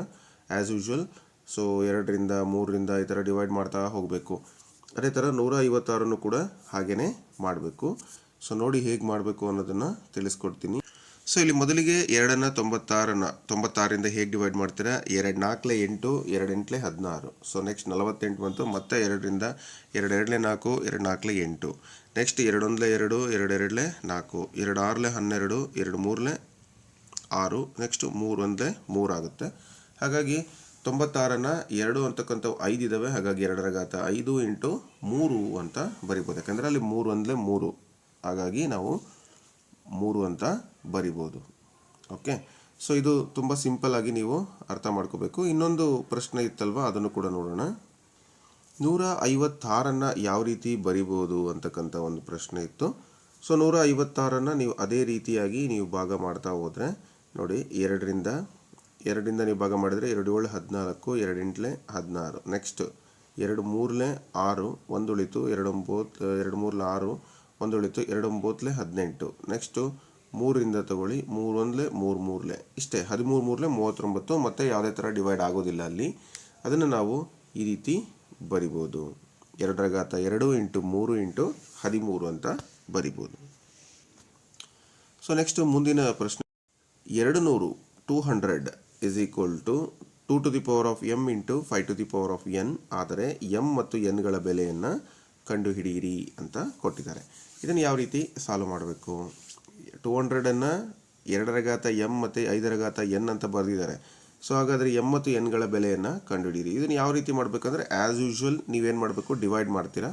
ಡಿವೈಡ್ ಮಾಡಿ ಬಂದಿರೋವಂಥ 2 ಎಷ್ಟು ಬಂದಿದ್ದಾವೆ ಅದರ ಘಾತ ನೋಡಿ, ಅದು m ಆಗಿರುತ್ತೆ. 5 ಅಂತಕ್ಕಂಥ ಅಪವರ್ತನಗಳು ಎಷ್ಟು ಬಂದಿದ್ದಾವೆ ಅದರ ಘಾತ ಎಷ್ಟಿದೆ ಅದು n ಬರುತ್ತೆ. ಆ ರೀತಿ ನೀವೇನು ಮಾಡಬೇಕಾಗುತ್ತೆ, ಸಾಲ್ವ್ ಮಾಡಬೇಕಾಗುತ್ತೆ. Let us see the answer. Yes ಸ್ನೇಹಿತರೆ, ಮೊದಲಿಗೆ ನಾವು 200 ಅಂತ ಬರ್ಕೊಳ್ತೀವಿ. 200ನ್ನು 2ರಿಂದ ನಾವು ಡಿವೈಡ್ ಮಾಡ್ತಾ ಹೋಗ್ತೀವಿ. 2 10 20, 1 0 ಹಾಗೆ ಬರ್ಕೊಂಡಿದ್ದೀನಿ. ಅಂದರೆ 2ರಲ್ಲಿ 200ರ ಅರ್ಧ 100 ಆಗುತ್ತೆ. ಸೊ ನೆಕ್ಸ್ಟು ಅದರ ಅರ್ಧ 50, 2 5 10, 0 ಹಾಗೆ ಬರ್ತೀನಿ. 2 25, 25ನ್ನು 5 5 ಅಂತ ನಾವು ಬರ್ಕೊಂಡಿದ್ದೀವಿ. ಇಲ್ಲಿಗೆ ಕ್ಲೋಸ್ ಆಯಿತು. 5 1 5 ಅಂತ ನಾವು ಅದನ್ನು ಬರಿಬೋದು. ಅಲ್ಲಿಗೆ 2 ಅಂತಕ್ಕಂಥವು ಎಷ್ಟಿದ್ದಾವೆ, ಅದನ್ನು ನಾವೇನಂತ ಕರಿತೀವಿ, 2 to the power of m ಅಂತ ಹೇಳ್ತೀವಿ. ಸೊ 200 ಇಸ್ ಈಕ್ವಲ್ ಟು ಏನು ಕೊಟ್ಟಿದ್ರು, 2 to the power of m into 5 to the power of n. So ಅಂದರೆ ನಮಗೆ ಬಂದಿರೋದು 2 ಟು ದಿ ಪವರ್ ಆಫ್ 3 ಬಂದಿದೆ, 5 ಟು ದಿ ಪವರ್ ಆಫ್ 2 ಬಂದಿದೆ. ಓಕೆ, ಸೊ ಹಾಗಾಗಿ m ವ್ಯಾಲ್ಯೂ ಎಷ್ಟಾಗುತ್ತೆ, 3 ಆಗುತ್ತೆ. n ವ್ಯಾಲ್ಯೂ 2 ಆಗುತ್ತೆ. ಕ್ಲಿಯರ್? ಸೊ ನಿಮಗೆ ಕೊನೆಯ ಸ್ಟೆಪ್ಪು ಕನ್ಫ್ಯೂಸ್ ಆಗುತ್ತೆ ಅಂತ ಅಂದ್ಕೊಳ್ತೀನಿ. ಇಲ್ಲಿ ಇದೇನಿದೆಯಲ್ಲ 1, ಹಾಗಾಗಿ ನೀವು ಇಷ್ಟನ್ನಷ್ಟೇ ಕನ್ಸಿಡರ್ ಮಾಡಬೇಕು. ಓಕೆ, ಅಲ್ಲೇನಿರೋದಿಲ್ಲ. 2 1 2 3 ಇದ್ದಾವೆ, 5 2 ಅಷ್ಟೇ ಇದ್ದಾವೆ, ರೈಟ್? ಸೊ ಅಥವಾ ನೀವು ಇಲ್ಲಿ 1 ಅಂತ ತಗೊಂಡಿಲ್ಲ ಅಂತಂದರೂ ಕೂಡ ಲಾಸ್ಟಲ್ಲಿ ಇಲ್ಲೇ ನೀವು ನೋಡ್ಬೋದು 5 5 25. ಈ ಒಂದು ಸಂಖ್ಯೆಯನ್ನು ನೀವು ಬರ್ಕೊಳ್ಳೋವಂಥ ಅವಶ್ಯಕತೆ ಇಲ್ಲ. ಯಾವುದನ್ನು ಅಂತ ಹೇಳಿದರೆ ಇದು 5 5 25. So this is not necessary. Okay, yes, ನಾವು ನಿಮಗೆ ಯಾವುದೇ ಡೌಟ್ ಬರೋದಿಲ್ಲ ಅಂತ ಅಂದ್ಕೊಳ್ತೀನಿ. ಕ್ಲಿಯರ್ ಆಯಿತಾ? ಸೊ ಈ ರೀತಿ ನಾವೇನು ಮಾಡಬೇಕು, ಕರೆಕ್ಟಾಗಿ ಉತ್ತರವನ್ನು ಬರಿಬೇಕು. ನೆಕ್ಸ್ಟ್ ನೋಡಿ, 24 ಮೀಟರ್ ಮತ್ತು 36 ಮೀಟರ್ ಉದ್ದ ಇರತಕ್ಕಂತಹ ಒಂದು ಸಲಾಕೆ ಇದು ಕೊಟ್ಟಿದ್ದಾರೆ. ಸೊ ಈ ಒಂದು ಸಲಾಕೆಯ ಪೂರ್ಣವಾಗಿ ಅಳತೆ ಮಾಡಬಹುದಾದ ಸಲಾಕೆಯ ಗರಿಷ್ಠ ಉದ್ದ ಎಷ್ಟು ಅಂತ ಕೊಟ್ಟಿದ್ದಾರೆ. ಅಂದರೆ ನಾವಿಲ್ಲಿ 2 ಅಳತೆ ಇರತಕ್ಕಂಥ ಒಂದು 24 ಮೀಟರು, ಇನ್ನೊಂದು 36 ಮೀಟರ್ ಇರತಕ್ಕಂಥ ಒಂದು ಸಲಾಕೆಗಳಿದ್ದಾವೆ. ಇವೆರಡನ್ನೂ ಹೇಗೆ ಅಳತೆ ಮಾಡ್ಬೋದು ಒಂದೇ ಅಳತೆಯಿಂದ ಅಂತಂದರೆ ನೀವೇನು ಮಾಡಬೇಕು, ಮಾಸಹವನ್ನು ಕಂಡುಹಿಡಿಬೇಕು. ಸೊ ಮಾಸಹ ಕಂಡುಹಿಡಿದ್ರೆ ಎರಡಕ್ಕೂ ಕೂಡ ಅಳತೆ ಮಾಡೋದಕ್ಕೆ ಬರುತ್ತೆ. ಸೊ 24 ಮತ್ತು 36ರ ಮಾಸಹವನ್ನು ನೀವು ಕಂಡುಹಿಡಿದರೆ ಉತ್ತರ ಸಿಕ್ಕುತ್ತೆ. ಅದರ ಮುಂದಿನ ಪ್ರಶ್ನೆಯನ್ನು ನೋಡಿ, ನೀವು ಏನಂತ ಕೊಟ್ಟಿದ್ದಾರೆ, 7 ಮತ್ತು 3 ಮಾತ್ರ ಅವಿಭಾಜ್ಯ ಅಪವರ್ತನಗಳಾಗಿ ಹೊಂದಿರುವ ಸಂಖ್ಯೆಯನ್ನು ಬರೆಯಿರಿ ಅಂತ ಕೊಟ್ಟಿದ್ದಾರೆ. ಸೊ 7 ಮತ್ತು 3 ಅದರ ಅವಿಭಾಜ್ಯ ಅಪವರ್ತನಗಳ ಸಂಖ್ಯೆ ಯಾವುದಾಗುತ್ತೆ, 7 ಮತ್ತು 3 ಇಷ್ಟೇ ಅಪವರ್ತನಗಳು ಅಂದರೆ ಗುಣಿಸಿ 21 ಉತ್ತರ ಬರುತ್ತೆ. ಮತ್ತೇನಿಲ್ಲ, 21 ಅದಕ್ಕೆ ಸರಿಯಾದ ಉತ್ತರ ಆಗುತ್ತೆ. ಹಾಗಾದರೆ ಯಾವ ರೀತಿ ಸಾಲ್ವ್ ಮಾಡೋದು ಅಂತ. ಸೊ 24ನ್ನು ನೀವು ಮೊದಲನೇ ಪ್ರಶ್ನೆ 24 ಮತ್ತು 36 ಇವನ್ನ ನಾವು ಅವಿಭಾಜ್ಯ ಅಪವರ್ತನಗಳಾಗಿ ಬರ್ಕೊಂಡಿದ್ದೀವಿ. 24ನ್ನು 2 ರ ಘಾತ 3 ಇಂಟು 3 ಅಂತ ಬಂದಿದೆ. ಅದೇ ರೀತಿ 24 ಅಂತಕ್ಕಂಥದ್ದು 2 ರ ಘಾತ 3 ಇಂಟು 3 ಅಂತ ಬಂದಿದೆ. ಸೊ ಇದು 24ರದ್ದು. 36ರದ್ದು ಬಂದು 2 ಇಂಟು 3 ಅಂತ ಬಂದಿದೆ. ಸೊ ಕಾಮನ್ ಇರೋದು ಯಾವುದು ಇದರಲ್ಲಿ ಅಂತ ನೋಡಿದರೆ ಏನು ಬರುತ್ತೆ, 2 ಕೂಡ ಅಂದರೆ ಅಪವರ್ತನಗಳು ಬಂದು 2 ಇಂಟು 3 ಇದು ಕಾಮನ್ ಆಗಿ ಬಂದಿದೆ. 2ರಲ್ಲಿ 4 ಆಗುತ್ತೆ, 3 ಹಾಗೆ ಬರೆದ್ರೆ 12 ಉತ್ತರ ಬರುತ್ತೆ. ಸೊ 12 ಮೀಟರ್ ಇರ್ತಕ್ಕಂಥ ಸಲಾಕೆಯಿಂದ 24 ಅಳತೆ ಮಾಡ್ಬೋದು, 36 ಅಳತೆ ಮಾಡ್ಬೋದು. 34 ಇದ್ರೂ ಕೂಡ ಅಂದರೆ 12 2 24, 12 3 36. ಸೊ 12 ಮೀಟರ್ ಇದ್ದರೆ ಅದನ್ನು 2 ಸರಿ ಅಳತೆ ಮಾಡ್ತಾರೆ, ಇದನ್ನು 3 ಸರಿ ಅಳತೆ ಮಾಡ್ತಾರೆ. ಈಸಿಯಾಗಿ ನಿಮಗೆ ಗೊತ್ತಾಗುತ್ತೆ. ಸರ್ ನಾವು ಲಾಸಹ ಮಾನ ಇದೊಂದೇ ವಿಧಾನದಿಂದ ಕಂಡುಹಿಡಿಬೋದಾ ಅಥವಾ ಬೇರೆ ವಿಧಾನದಿಂದ ಕಂಡುಹಿಡಿಬೋದಾ? ಎಸ್, ಭಾಗಾಕಾರ ವಿಧಾನದಿಂದ ಕೂಡ ಕಂಡುಹಿಡಿಬೋದು. ಲಾಂಗ್ ಡಿವಿಷನ್ ಮೆಥಡ್ ನಿಮ್ಗೆ ಬೇಕು ಅಂದರೆ ಅದನ್ನು ಕೂಡ ನಾನು ನಿಮಗೆ ಹೇಳ್ಕೊಡ್ತೀನಿ. ಯಾವ ರೀತಿ ಬರಿಬೇಕು ಅಂತ ನೋಡಿ. ಈ ಕಡೆ 24 ಬರೀರಿ, ಈ ಕಡೆ 12 ಬರೀರಿ. ಓಕೆ, ಸಾರಿ 12 ಅಲ್ಲ, 24 ಮತ್ತು 36 ಕೊಟ್ಟಿರುವಂಥ ಸಂಖ್ಯೆಗಳನ್ನು ಬರೀಬೇಕು. ಈಗ ನೋಡಿ 24 ಒಂದಲೇ ಇಲ್ಲಿ 24 ಅಂತ ಆಗುತ್ತೆ. ಅಂದರೆ ನಿಮ್ಗೆ ಕೆಲವರಿಗೆ ಗೊತ್ತಿಲ್ಲದೆ ಇರ್ಬೋದು, ಬಟ್ ಕೆಲವರಿಗೆ ಗೊತ್ತಿರ್ಬೋದು ಇದು.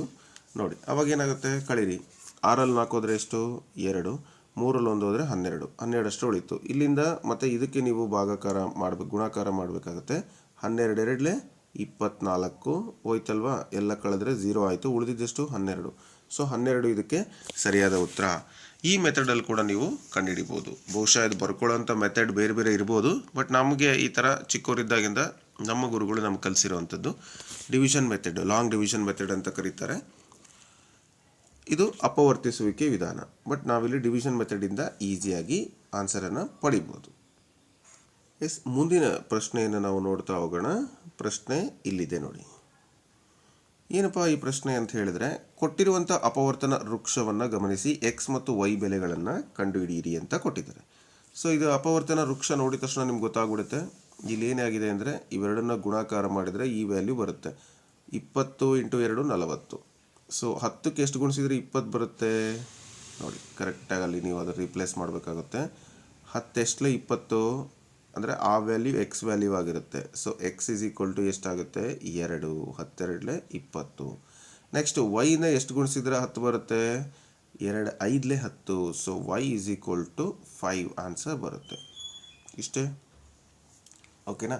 ಇವೆರಡನ್ನ ಗುಣಿಸಿದಾಗ ನಮಗೆ ಆನ್ಸರು ವೃಕ್ಷ ಕಂಪ್ಲೀಟ್ ಆಗುತ್ತೆ ನೋಡಿ. ಇವೆರಡು ಗುಣಿಸಿ 5 2 10, 10 2 20, 22 40. ಈ ರೀತಿ ನಾವೇನು ಮಾಡ್ಬೋದು, ಆನ್ಸರನ್ನು ಕಂಡುಹಿಡಿಬೋದು.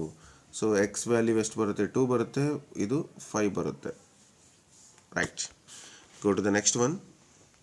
2 ಅಂಕದ ಪ್ರಶ್ನೆಗಳನ್ನು ನಾವಿಲ್ಲಿ ನೋಡ್ತಾ ಇದ್ದೀವಿ. ಇವು ಕೂಡ ತುಂಬ ಇಂಪಾರ್ಟೆಂಟು.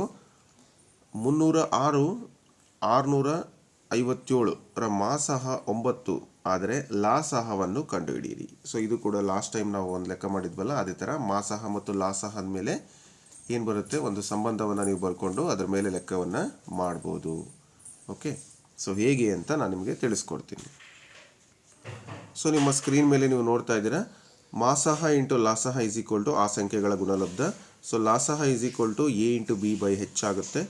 ಎ ಅಂದರೆ 306, ಬಿ ಅಂದರೆ 657 ಡಿವೈಡೆಡ್ ಬೈ 9 ಅಂತ ಬರೀತೀರಾ. ಸೊ ಲಾಸಹ ಎಷ್ಟು ಬರುತ್ತೆ ಅಂದರೆ ಅವನ್ನ ಕ್ಯಾಲ್ಕುಲೇಷನ್ ಮಾಡಿದರೆ 22,338 ಬರುತ್ತೆ.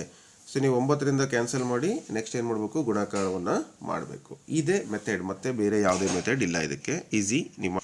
ಸೊ ಮುಂದಿನ ಪ್ರಶ್ನೆ ಏನು ಕೊಟ್ಟಿದ್ದಾರೆ ಅಂತ ಹೇಳಿದರೆ 7 ಇಂಟು 10 ಇಂಟು 13 ಪ್ಲಸ್ 13 ಇದು ಒಂದು ಸಂಯುಕ್ತ ಸಂಖ್ಯೆ ಅಂತ ಹೇಳಿ ಕೊಟ್ಟಿದ್ದಾರೆ. ಅದನ್ನು ನೀವು ಸಮರ್ಥನೆ ಮಾಡಿ ಇದು ಹೆಂಗೆ ಸಂಯುಕ್ತ ಸಂಖ್ಯೆ ಆಗುತ್ತೆ ಅಂತ. ಸೊ ಇಲ್ಲಿ 13ಅನ್ನು ಎರಡು ಕಡೆ ಕಾಮನ್ ತೆಗೆದ್ರೆ ನಿಮಗೆ ಏನು ಬರುತ್ತೆ ನೋಡಿ, 7 ಇಂಟು 13 ಇಂಟು 1 ಪ್ಲಸ್ 1 ಆಗುತ್ತೆ ಅಲ್ವಾ. ಇಲ್ಲಿ 13ಅನ್ನು ನೀವು ಕಾಮನ್ ತೆಗೆದಿದ್ದೀರಾ. ಸೊ 13 ಇಂಟು ಅವಾಗ ಏನಾಗುತ್ತೆ, ಇಲ್ಲಿ 13 7 ನೀವು ಗುಣಾಕಾರ ಮಾಡಿ. ಆ್ಯಸ್ ಯೂಶುವಲ್ ಒಂದನ್ನು ಆ್ಯಡ್ ಮಾಡಿದರೆ ಆನ್ಸರ್ ಸಿಕ್ಕೋಗ್ಬಿಡುತ್ತೆ. ಆಗ ನಿಮಗೆ ಗೊತ್ತಾಗುತ್ತೆ. ಅಂದರೆ ಇಲ್ಲಿ ನೀವು ನೋಡ್ಬೋದು ಯಾವ ರೀತಿ ಅಂತ. ಇಲ್ಲಿ ನಾನು ಏನು ಮಾಡಿದ್ದೀನಿ, 13ಅನ್ನು ಕಾಮನ್ ತೆಗೆದ್ರೆ 7 11 ಹಾಗೆ ಉಳಿತು, ಪ್ಲಸ್ 1 13 ಜಾಗದಲ್ಲಿ 1, 11 7 77 ಪ್ಲಸ್ 1 78. 13 ಇಂಟು 78 ಅಂತ ನಾವು ಬರೆದಿದ್ದೀವಿ ಅಂದಾಗ ಯಾವುದೇ ಸಂಖ್ಯೆಯನ್ನು ಅಪವರ್ತನಗಳನ್ನಾಗಿ ಬರೆದಾಗ ನಮಗೆ ಆ ಸಂಖ್ಯೆ ಸಂಯುಕ್ತ ಸಂಖ್ಯೆ ಅಂತ ನಮ್ಗೆ ಗೊತ್ತಾಗುತ್ತೆ. ಸೊ ಹಾಗಾಗಿ ಇದು ಒಂದು ಸಂಯುಕ್ತ ಸಂಖ್ಯೆ, ಅದನ್ನೇ ಸಾಧನೆ ಮಾಡಿ ಅಂತೇಳಿ ಅವರು ನಮಗೆ ಕೊಟ್ಟಿದ್ದರು. ಕೊನೆಯ ಪ್ರಶ್ನೆ 40ನೇ ಪ್ರಶ್ನೆನ ನೋಡಿ ನೀವು ಕೂಡ ಅದಕ್ಕೆ ಆನ್ಸರನ್ನು ಕಮೆಂಟ್ ಮಾಡ್ಬೋದು ಅಂತ ಹೇಳ್ತಾ, ಸೊ 91, 26ರ ಲಾಸಹ ಕೊಟ್ಟಿದ್ದಾರೆ ಇಲ್ಲಿ. 91 ಮತ್ತು 26 ಇವುಗಳ ಲಾಸಹ 182 ಆದರೆ 91, 21ರ ಮಾಸಹವನ್ನು ಕಂಡುಹಿಡಿಯಿರಿ. Okay, so try to answer this question. ಈ ಒಂದು ಪ್ರಶ್ನೆಗೆ ಆನ್ಸರನ್ನು ಮಾಡಿ ನನಗೆ ಕಮೆಂಟ್ ಮೂಲಕ ನಿಮ್ಮ ಉತ್ತರವನ್ನು ತಿಳಿಸ್ಕೊಡಿ. ಮುಂದಿನ ವಿಡಿಯೋ ಬೇಕಾದರೆ ನೆಕ್ಸ್ಟ್ ಕ್ಲಾಸ್ ಅಂತ ನನಗೆ ಅಥವಾ ಕಂಟಿನ್ಯೂ ಅಂತ ಒಂದು ಕಮೆಂಟನ್ನು ಹಾಕಿದರೆ ಆ ಒಂದು ಕಮೆಂಟಿಂದ ನಾನು ಮುಂದಿನ ತರಗತಿಯನ್ನು ಕಂಟಿನ್ಯೂ ಮಾಡ್ತೀನಿ ಸ್ನೇಹಿತರೆ. ಸೊ ಇದೇ ಥರ ಎಲ್ಲ ಚಾಪ್ಟರ್ಗಳನ್ನು ಕವರ್ ಮಾಡಲಿಕ್ಕೆ ನಾನು ಪ್ರಯತ್ನ ಮಾಡ್ತೀನಿ. ಧನ್ಯವಾದಗಳು. ಹಾಗೇನಾದರೂ ನಿಮಗೆ ಈ 10th ಬೇಸಿಸ್ ಸಿಲೆಬಸ್ ಇನ್ನಷ್ಟು ಹೆಚ್ಚಿಗೆ ಬೇಕು ಸರ್, ಇದು ನಮಗೆ 10th ಸಿಲೆಬಸ್ ಎಲ್ಲ ಕವರ್ ಆಗಿರೋ ಥರ ಒಂದು ಕ್ಲಾಸ್ ಬೇಕು ಅಂತ ಹೇಳೋದಾದರೆ ನಮ್ಮ ಒಂದು TM ಲರ್ನಿಂಗ್ ಸೆಂಟರ್ ಆ್ಯಪನ್ನು ನೀವು ಡೌನ್ಲೋಡ್ ಮಾಡ್ಕೊಳ್ಳಿ. ಅಲ್ಲಿ 10th ಸ್ಟ್ಯಾಂಡರ್ಡ್ ಮ್ಯಾಥಮೆಟಿಕ್ಸ್ ಅಂತೇಳಿ ಅಲ್ಲಿ ಕ್ಲಾಸಸ್ ಸಿಗುತ್ತೆ. ಇಂಗ್ಲೀಷ್ ಮೀಡಿಯಮ್ದಲ್ಲಿ ಇದೆ. ಅಲ್ಲಿ ನಿಮಗೆ ಕಂಪ್ಲೀಟಾಗಿ ಪಾಠದ ವೈಸ್ ಅಂದರೆ ಎಲ್ಲ 10th ಇರ್ತಕ್ಕಂಥ ಪ್ರತಿ ಪಾಠವನ್ನು ಕೂಡ ಎಕ್ಸ್ಪ್ಲೈನ್ ಮಾಡಿ ನೋಟ್ಸ್ ಕೂಡ ಕೊಟ್ಟು ತರಗತಿಯನ್ನು ಮಾಡಿಕೊಟ್ಟಿದ್ದಾರೆ. ಅಲ್ಲೂ ಕೂಡ ನೀವು ನೋಡಿದ್ರೆ ಸಿಸ್ಟಮೆಟಿಕ್ ಆಗಿ ಅಭ್ಯಾಸವನ್ನು ಮಾಡ್ಬೋದು. ಜಸ್ಟ್ 500 ರೂಪೀಸ್ ಏನೋ ಇದೆ, 500 ಚಿಲ್ಲರೆ ರೂಪೀಸ್ಗೆ ಅಲ್ಲಿ ನಿಮಗೆ ಕೋರ್ಸ್ ಸಿಗುತ್ತೆ. ನಮ್ಮ ಒಂದು ಆ್ಯಪ್ TM ಲರ್ನಿಂಗ್ ಸೆಂಟರ್ ಪ್ಲೇಸ್ಟೋರಿಂದ ಡೌನ್ಲೋಡ್ ಮಾಡ್ಕೊಳ್ಳಿ. ಸೈನ್ಸ್ ಕೂಡ ಇದೆ, ಮ್ಯಾಥ್ಸ್ ಕೂಡ ಇದೆ, ಇಂಗ್ಲೀಷ್ ಮೀಡಿಯಮ್ನಲ್ಲಿ ಲಭ್ಯ ಇದೆ. ನಿಮ್ಗೇನಾದರೂ ಡೌಟ್ ಇದ್ದರೆ ನೀವು ಈ ನಂಬರ್ಗೆ ವಾಟ್ಸಪ್ಪನ್ನು ಮಾಡಿ 8123441226. ಸೊ ನಮ್ಮ ಸ್ನೇಹಿತರು ನಿಮಗೆ ಕಾಲ್ ಮಾಡ್ತಾರೆ ಅಥವಾ ಅದರ ಬಗ್ಗೆ ಇನ್ಫಾರ್ಮೇಷನನ್ನು ಕೊಡ್ತಾರೆ. ಧನ್ಯವಾದಗಳು. ಅದರ ಉತ್ತರವನ್ನು ಒಂದು ಸರಿ ಚೆಕ್ ಮಾಡ್ತಾ ಬರೋಣ. ಸೊ 91, 26ರ ಲಾಸಹ 182 ಆದರೆ 91, 26ರ ಮಾಸಹವನ್ನು ಕಂಡುಹಿಡಿಯಿರಿ ಅಂತ ಹೇಳಿದ್ದೆ ನಾನು. ಸೊ ಈ ಒಂದು ಪ್ರಶ್ನೆಗೆ ಉತ್ತರವನ್ನು ತುಂಬ ಜನ ಕೊಟ್ಟಿದ್ದೀರಿ. ಸೊ ಆ ಉತ್ತರ ಏನಿದೆ, ಸರಿ ಇದೆಯಾ ಅಂತ ಒಂದು ಸರಿ ನಾವು ಚೆಕ್ ಮಾಡ್ಕೊಂಡು ಬರೋಣ ಈಗ. ಎಸ್ ಸ್ನೇಹಿತರೆ, ನಿಮ್ಮ ಉತ್ತರ ಸರಿಯಾಗಿದೆ. ಆ ಎರಡು ಸಂಖ್ಯೆಗಳು 91, 26 ಮತ್ತು ಲಾಸಹದಿಂದ ನಾವು ಭಾಗ ಮಾಡಿದರೆ 2366 / 185 13 ಉತ್ತರ ಬರುತ್ತೆ. ಸೊ ಮಾಸಹ ಬಂದು 13. ಸೊ ಉತ್ತರವನ್ನು ಯಾರೆಲ್ಲ ಕೊಟ್ಟಿದ್ದೀರಿ ಅವರು ಚೆನ್ನಾಗಿ ವರ್ಕ್ ಮಾಡಿದ್ದೀರಾ ಅಂತ ಅರ್ಥ. ಇದೀಗ ಮುಂದಿನ ಪ್ರಶ್ನೆಯನ್ನು ನೋಡುವಂಥ ಸಮಯ. ಸಂಯುಕ್ತ ಸಂಖ್ಯೆ ಎಂದರೇನು? 23 ಮತ್ತು 24ರಲ್ಲಿ ಸಂಯುಕ್ತ ಸಂಖ್ಯೆ ಯಾವುದು ಅಂತ ಪ್ರಶ್ನೆಯನ್ನು ಕೊಟ್ಟಿದ್ದಾರೆ. ಸೊ ಕಾಂಪೋಸಿಟ್ ನಂಬರ್ ಅಂದರೆ ಏನು ನಮಗೆಲ್ಲ ಗೊತ್ತು. ಎರಡಕ್ಕಿಂತ ಹೆಚ್ಚು ಅಪವರ್ತನಗಳನ್ನು ಹೊಂದಿರುವಂತಹ ಸಂಖ್ಯೆಯನ್ನು ನಾವು ಸಂಯುಕ್ತ ಸಂಖ್ಯೆ ಅಂತ ಕರಿತೀವಿ. 23, 24ರಲ್ಲಿ ಯಾವುದು ಸಂಯುಕ್ತ ಸಂಖ್ಯೆ ಆಗುತ್ತೆ? 23 ಬರೋದಿಲ್ಲ, 24 ಸಂಯುಕ್ತ ಸಂಖ್ಯೆ ಆಗುತ್ತೆ. ಯಾಕೆ ಅಂತ ಹೇಳಿದರೆ ಅಲ್ಲಿ ಎರಡಕ್ಕಿಂತ ಹೆಚ್ಚು ಅಪವರ್ತನಗಳನ್ನೋದು ಒಳಗೊಂಡು. ಸೊ ನೋಡ್ಬೋದು ನೀವು, 2 ಅಥವಾ ಎರಡಕ್ಕಿಂತ ಹೆಚ್ಚು ಅವಿಭಾಜ್ಯ ಸಂಖ್ಯೆಗಳ ಗುಣಲಬ್ಧಗಳಾಗಿ ವ್ಯಕ್ತಪಡಿಸಬಹುದಾದಂತಹ ಸಂಖ್ಯೆಗಳನ್ನು ಸಂಯುಕ್ತ ಸಂಖ್ಯೆ ಅಂತ ಕರಿತೀವಿ. 24ನ್ನು 2 × 2 × 2 × 3 ಅಂತ ನಾವು ಬರಿಬೋದು. ಸೊ ಹಾಗಾಗಿ 24 ಒಂದು ಸಂಯುಕ್ತ ಸಂಖ್ಯೆ ಆಗುತ್ತೆ. ಆದರೆ 23 ಅಂತ ನಾವು ಬರೆದಾಗ 23ಕ್ಕೆ ಕೇವಲ 23 ಮತ್ತು 1 ಅಷ್ಟೇ. 23 ಒಂದಲೇ 23 ಮತ್ತು ಯಾವುದು ಬರೋದಿಲ್ಲ. ಹಾಗಾಗಿ 23 ಅಂತಕ್ಕಂಥದ್ದು ಸಂಯುಕ್ತ ಸಂಖ್ಯೆ ಅಲ್ಲ, ಅದು ಒಂದು ಅವಿಭಾಜ್ಯ ಸಂಖ್ಯೆ ಅಂತ ನಾವು ಹೇಳ್ಬೋದು. ಓಕೆನಾ? ಎಸ್, ಮುಂದಿನ ಪ್ರಶ್ನೆ ನೋಡಿ. 438 ಮತ್ತು 606 ನಿಶ್ಶೇಷವಾಗಿ ಭಾಗಿಸುವ ಅತ್ಯಂತ ದೊಡ್ಡ ಸಂಖ್ಯೆ ಯಾವುದು?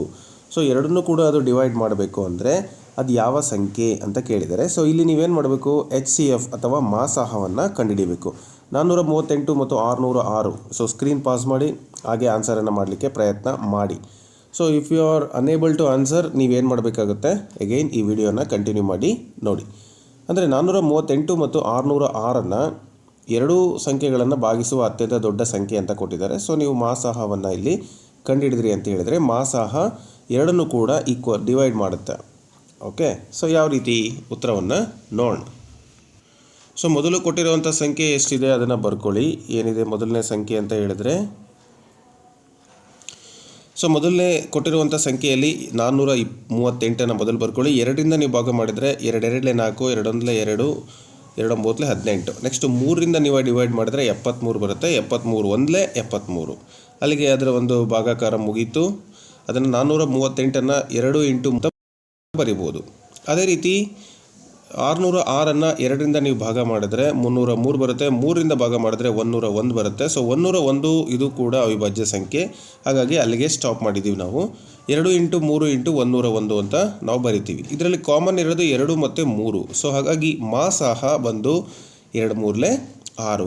6ರಿಂದ ಈ ಎರಡೂ ಸಂಖ್ಯೆಗಳು ಭಾಗ ಹೋಗ್ತವೆ. ಸೊ ಯಾವ್ಯಾವ ಸಂಖ್ಯೆಗಳು ಭಾಗ ಹೋಗ್ತವೆ ಅಂತ ನೋಡೋದಾದರೆ 438 ಆಗುತ್ತೆ, 606 ಆಗುತ್ತೆ. ಸೊ ಹಾಗಾಗಿ 2 3 6 ಇದರ ಒಂದು ದೊಡ್ಡ ಸಂಖ್ಯೆ, ಅಂದರೆ ಅದರ ಮಾಸಾಹ ಆಗಿರುತ್ತೆ. ಓಕೆ, ಇನ್ನು ನೀವು ಸಾಧಿಸಿ ಅಂತಕ್ಕಂಥ ಪ್ರಶ್ನೆಗಳನ್ನು ಇಲ್ಲಿ ಕೊಟ್ಟಿದ್ದಾರೆ. ನೀವು ನೋಡ್ಬೋದು, ತುಂಬ ಸಿಂಪಲ್, ಬಟ್ ನೋಡಲಿಕ್ಕೆ ಕಷ್ಟ ಅಂತ ನಿಮ್ಗೆ ಅನಿಸ್ಬೋದು. ಯಾವ ರೀತಿ ಬರಿಬೇಕು ಅಂತ ಎಲ್ಲವೂ ಸೇಮ್ ಪ್ಯಾಟರ್ನಲ್ಲಿ ಬರ್ತವೆ. ಅವನ್ನ ನಾನು 1 ಅಥವಾ 2 ಪ್ರಾಬ್ಲಮ್ಗಳನ್ನು ಎಕ್ಸ್ಪ್ಲೈನ್ ಮಾಡಿ ಉಳಿದ ಆನ್ಸರ್ಗಳನ್ನು ನಿಮಗೆ ತೋರಿಸ್ಕೊಡ್ತೀನಿ ಯಾವ ರೀತಿ ಅಂತ. ಮೊದಲನೇದಾಗಿ √3 + 5 ಇದು ಒಂದು ಅಭಾಗಲಬ್ಧ ಸಂಖ್ಯೆ ಎಂದು ಸಾಧಿಸಿ. 2 ಅಂಕಗಳಿಗೆ ನಿಮ್ಮ GPSTR ಅಥವಾ PSTR ಎಕ್ಸಾಮ್ನಲ್ಲಿ ಕೇಳ್ತಾರೆ, ಬರೆದಿಟ್ಕೊಳ್ಳಿ. ಕೇಳಲಿಲ್ಲ ಅಂದರೆ ಆಮೇಲೆ ನೀವು ನನ್ನ ಪ್ರಶ್ನೆ ಮಾಡ್ಬೋದು. ಸೊ ಇಲ್ಲಿ 2 ಮಾರ್ಕ್ಸಿಗೆ ಈ ಒಂದು ಕ್ವಶನನ್ನು SSLC ವಿದ್ಯಾರ್ಥಿಗಳು ಕೂಡ ಪರೀಕ್ಷೆಯಲ್ಲಿ ಬರೀಲೇಬೇಕು. ಬಟ್ ಬರೀಬೇಕಾದ್ರೆ ಯಾವ ಸ್ಟೆಪ್ಸನ್ನು ಬರೀಲೇಬೇಕು ಅದನ್ನು ಮೊದಲು ನೋಡ್ಕೊಳ್ಳೋಣ. √3 + 5 ಕೊಟ್ಟಿದ್ದಾರೆ, √5 - 7 ಕೊಟ್ಟಿದ್ದಾರೆ, ಹಾಗೆ 2 + √5 ಕೊಟ್ಟಿದ್ದಾರೆ, 6 + √2 ಕೊಟ್ಟಿದ್ದಾರೆ, 5 - √3 ಕೊಟ್ಟಿದ್ದಾರೆ, ಹಾಗೆ 3 + √5 ಕೊಟ್ಟಿದ್ದಾರೆ. ಇವೆಲ್ಲ ಪ್ರಶ್ನೆಗಳಲ್ಲಿ ಯಾವುದಾದ್ರೂ ಒಂದು ಪ್ರಶ್ನೆ ನಿಮಗೆ ಬಂದೇ ಬರುತ್ತೆ. ಸೊ ಹಾಗಾದರೆ ಆನ್ಸರನ್ನು ಹೇಗೆ ಬರೀಬೇಕು ಒಂದೇ ಸರಿ ನಿಮಗೆ ಹೇಳ್ಕೊಡ್ತೀನಿ. ಸೊ ಮೊದಲನೇ ಪ್ರಶ್ನೆಯನ್ನು ನೋಡ್ಬೋದು ನೀವು ಇಲ್ಲಿ ಉತ್ತರ ಯಾವ ರೀತಿ ಅಂತ. ನಾನು ಆಗಲೇ ಹೇಳ್ದಂಗೆ √3 + 5 ಒಂದು ಭಾಗಲಬ್ಧ ಸಂಖ್ಯೆ ಆಗಿರಲಿ ಅಂತ ನೀವು ಬರ್ಕೋಬೇಕು. ಸೊ ಭಾಗಲಬ್ಧ ಸಂಖ್ಯೆ ಆಗಿದ್ದರೆ a/b ಅಂತ ನಾವು ಅದನ್ನು ಬರಿತೀವಿ. a ಮತ್ತು bಗಳು ಸಹ ಅವಿಭಾಜ್ಯ ಸಂಖ್ಯೆಗಳು, b 0ಗೆ ಸಮವಲ್ಲ. ಓಕೆನಾ, ಇದೆಲ್ಲದಕ್ಕೂ ಕಾಮನ್. ಇನ್ನು ನಾವಿಲ್ಲಿ 5ಅನ್ನು ಆಚೆ ಕಡೆ ಕಳಿಸಿದ್ರೆ ಏನಾಗುತ್ತೆ, √3 = a/b -5 ಆಗುತ್ತೆ. ನೆಕ್ಸ್ಟು ಬಿನ ನಾವು ಲಾಸಹ ಮಾಡಿದರೆ ಏನಾಗುತ್ತೆ, a - 5b/b ಆಗುತ್ತೆ. ಸೊ ಇದು √3ಗೆ. ಸೊ √3 = a - 5b/b ಅಂತ ನಾವು ಬರೆದಿದ್ದೀವಿ. ಈಗ √3 ಒಂದು ಭಾಗಲಬ್ಧ ಸಂಖ್ಯೆಯಾಗಿದೆ, ಆದ್ದರಿಂದ a - 5b/b ಒಂದು ಭಾಗಲಬ್ಧ ಸಂಖ್ಯೆಯಾಗಿದೆ. ಆದರೆ ಅದರ ಪ್ರಕಾರ √3 ಅಂತಕ್ಕಂಥದ್ದು ಭಾಗಲಬ್ಧ ಸಂಖ್ಯೆ ಅಲ್ಲ. ಆದರೆ ಹೌದಾ, √3 ಭಾಗಲಬ್ಧ ಸಂಖ್ಯೆ ಅಲ್ಲ, 5 + √3 ಒಂದು ಭಾಗಲಬ್ಧ ಸಂಖ್ಯೆ ಎಂಬ ನಮ್ಮ ಊಹೆ ತಪ್ಪು. ಆದ್ದರಿಂದ 5 + √3 ಒಂದು ಅಭಾಗಲಬ್ಧ ಸಂಖ್ಯೆ. ಇದೇ ರೀತಿಯಾಗಿ ನಾವು ಎಲ್ಲ ಸಂಖ್ಯೆಗಳಿಗೂ ಕೂಡ ಬರಿಬೇಕಾಗುತ್ತೆ.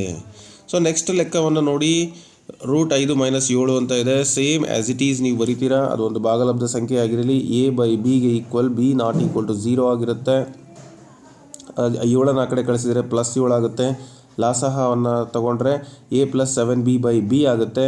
√5 ಒಂದು ಭಾಗಲಬ್ಧ ಸಂಖ್ಯೆಯಾಗಿದೆ, ಆದ್ದರಿಂದ a + 7b/b ಒಂದು ಭಾಗಲಬ್ಧ ಸಂಖ್ಯೆಯಾಗಿದೆ. ಆದರೆ √5 ಅಂತಕ್ಕಂಥದ್ದು ಭಾಗಲಬ್ಧ ಸಂಖ್ಯೆ ಅಲ್ಲ, ನಮ್ಮ ಊಹೆ ತಪ್ಪು.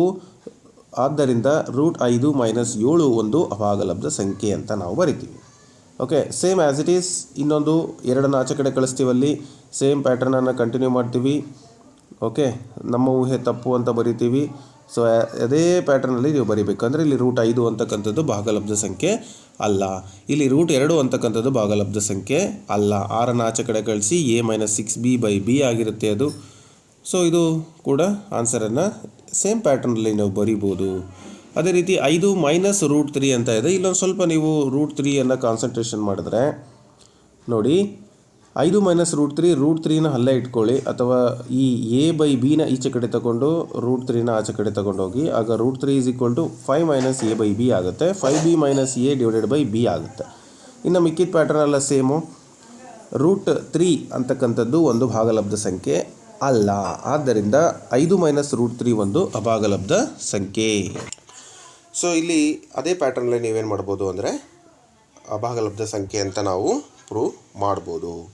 ಹಾಗೆಯೇ 3 + 2 √5 ಒಂದು ಅಭಾಗಲಬ್ಧ ಸಂಖ್ಯೆಯಾಗಿರಲಿ. ಇದು ಕೂಡ ನಾವು ಅಸಂಪ್ಷನನ್ನು ಮಾಡ್ಕೊಂಡಿದ್ದೀವಿ.